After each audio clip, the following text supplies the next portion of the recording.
Hey, welcome back to the Mistwood Publishing Book Club. Today we're going to cover my book, The Veil of Stars, as we have been, but this time chapter 24, From the Depths of the Sea.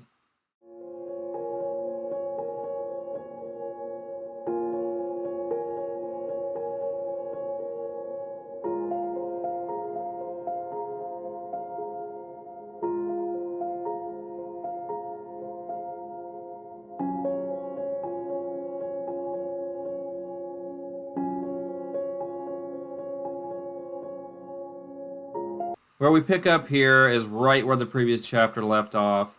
Neris says, what have I done? I've screwed up. I've really messed up. And at this point, the basilisk Kent, which we are using his name here, basically kills the dark half of Neris. And so Neris dies and is reborn as someone that is not split into two personalities. She's basically made whole, where it's Neris again. The Neris from the olden days, but still with the gray elf curse on her. And that's something I've forgot to mention or remind of in the last few videos, is that Neris is the first gray elf. In that prologue we find that the origin of the gray elves, and that Neris and all the elves that followed her were cursed to have gray skin and to have their beauty diminished. In Neris's case, much more completely, because she was the, true culprit of that. But so Neris is healed of this split personality disorder, so to speak, and the companion, Narbad's dead, and the companions are left to basically leave or die, is pretty much the choice that they have. And so they leave. They bury Narbad, and they leave. Obviously Talia is not okay with that at all.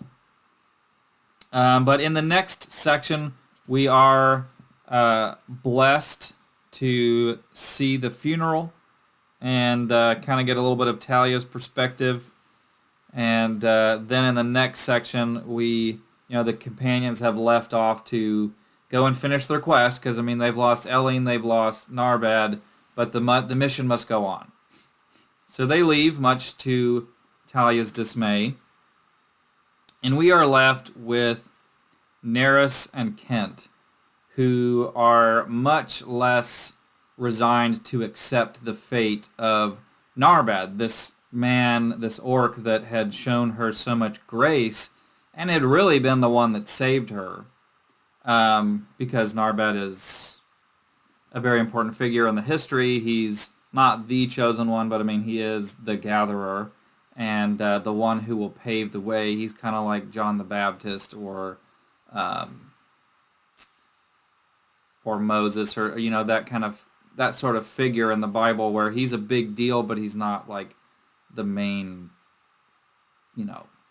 guy that's going to fix everything, but he will prepare the way. Not to say that the one he's preparing the way for is Jesus. That's not what I'm saying. But he's a very important character. And so it shouldn't be any surprise that that sort of figure, maybe Gesu always meant for him to be the one that did this for Neris and helped her to find redemption. Because it definitely is that way. But, Neris isn't going to take this lying down. She is going to try to bring him back. And Kent is expressing his doubts over the possibility of that, and they kind of have a bit of disagreement and argument over that, but Neris is persistent, and she isn't going to give up, and she kind of puts all of her power into this spell and finds that there is residual magic in the axes of Narbad. Almost like Gesu knew this was going to happen when he had Narbad blessed in the glimmering pool. So the next section, we are with Talia again, and they're Neris' spell is creating quite the environmental impact here, and they can obviously see it. And so it's just kind of their impression of that. And then as they're on the water, they are greeted with quite the challenge. So if you recall a few chapters back, Is had visited his brother Bodis in hell, and he was asking about Bodis's pet, Skjormvilla, I think is how I ended up deciding to pronounce it. Yeah, Skjormvilla. And it is very much so kind of like the, what's that? The creature with all the tentacles that people are obsessed with from, I think it's H.P. Lovecraft or something like that. But that's kind of the inspiration for this thing, although it is different, and it has minions. So they are greeted to that, and the next section is kind of a big deal. Narbad is awake. He is with the Gema Groll, who we met very early in the book with Ruth and company and Talia. And they have a conversation. And this is a really, really, really, really important part of the book, especially for Saga 2. There are hints as to where the sequel is going in here. You know, Groll talks to him about the importance of being the gatherer, of being the pilgrim, of being who he is, and how, you know, we had to put a certain safeguard in there because we knew, he doesn't openly say, you know, God, we knew that Neris was going to kill you. But, I mean, that is, like I hinted at, Gesu knew what he was doing when he had the axes blessed, because, I mean, he's God. And so Groll definitely is not surprised by this event, kind of expected it to happen. And he kind of tells Narbad that he needs to finish this quest, reassures him that he's been doing well, and then tells him, as Narbad is being resurrected by this chaotic power, because to undo death would be chaos, right? And so Neris is particularly equipped to do this. However, to raise the dead and it not be a zombie is not something that Neris would be able to do on her own. The axes had to be involved in order to do that. And it's also worth noting that it's not like any time Narbad dies they can do this with his axes. It's more of like a one-time thing.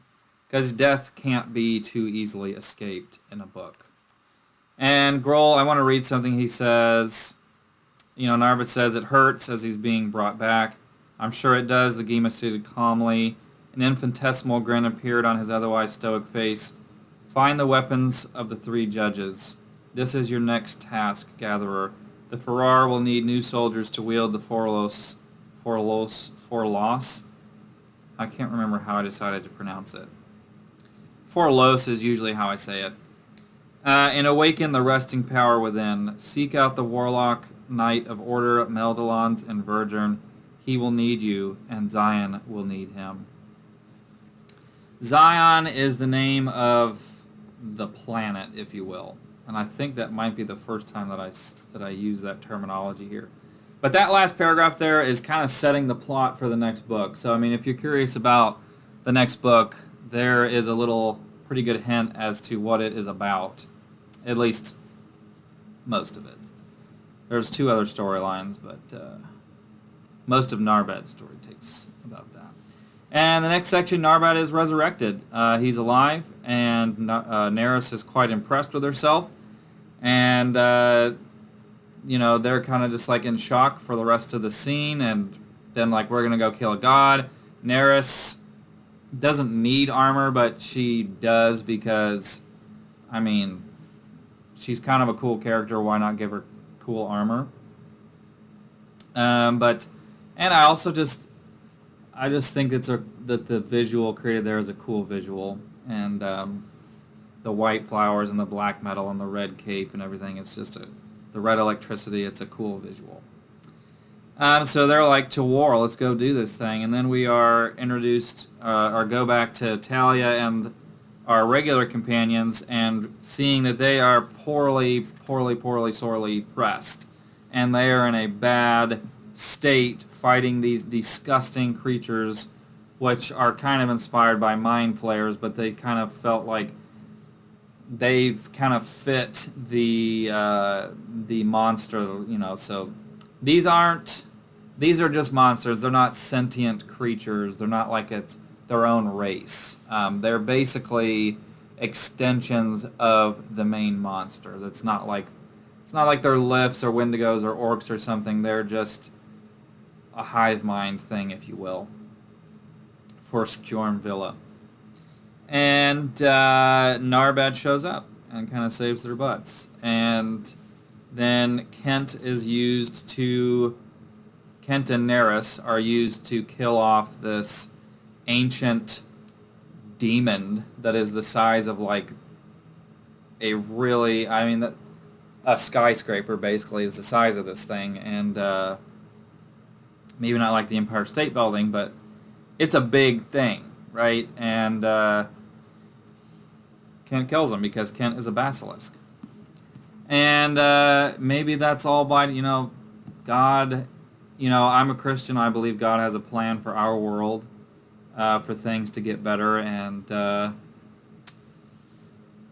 these characters all have free will, but Gesu has put things in place so that it fits like a puzzle if, you know, the right decisions are made. And that leaves our companions at the point of where they are ready to go and confront the final villain. And that will be it for this week. I will see you in the next video.